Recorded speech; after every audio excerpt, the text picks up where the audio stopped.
એક સવાલ સીધો પૂછીએ તમને બધાને. જો માતા પિતા પોતે મોબાઈલમાં હોય તો બાળકો માળા કેમ પકડે? આજે બાળકો કૃષ્ણથી દૂર નથી, પણ આપણા કારણે તેમને કૃષ્ણ પ્રત્યે આકર્ષણ નથી. આપણે જોરથી કે ઉપદેશ આપીને કે ડરાવથી તો બિલકુલ જ કૃષ્ણ ભક્તિ નહીં કરાવી શકીએ બાળકો પાસે. બાળકો જોઈને શીખે છે, સાંભળીને નથી શીખતા. જો ઘરમાં કૃષ્ણ ફક્ત મંદિર સુધી સીમિત હોય તો બાળક માટે કૃષ્ણ ફક્ત રવિવારની વસ્તુ બની જશે. પણ જો બાળક જુએ કે પિતા જાપ કરે છે અને માતા કૃષ્ણની ભગવદ્ ગીતા વાંચે છે તો બાળકને પણ બહુ ઝડપથી કૃષ્ણ પ્રત્યે આકર્ષણ થશે અને તે પણ ભગવાનનું નામ જપ કરશે. બાળક ખાલી જોઈને શીખે છે. એક વાત ધ્યાન રાખજો કે કૃષ્ણને કડક ના બનાવો.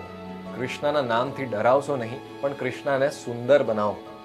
બાળકને કહો કે કૃષ્ણથી ડરવાનું નથી, પણ કૃષ્ણ ડરાવતા નથી, પણ કૃષ્ણ બચાવે છે. બાળક ભક્ત ત્યારે બનશે જ્યારે તે જોશે કે કૃષ્ણ પ્રતિ પ્રેમ, કૃષ્ણ પ્રતિ આકર્ષણ એ મારા જીવનનો એક ડેલી ભાગ છે. આ ખાલી રવિવારની ભક્તિ નથી. અને છેલ્લી વાત એ કે તમે બાળકોને અગર કૃષ્ણ આપશો તો આ દુનિયા તમારા બાળકોને કદી કંઈ ખોટું નહીં આપી શકે. વાત ગમી હોય તો હરે કૃષ્ણ મંત્ર જપ કરતા રહેજો અને ભગવદ્ ગીતા વાંચજો. હરે કૃષ્ણ.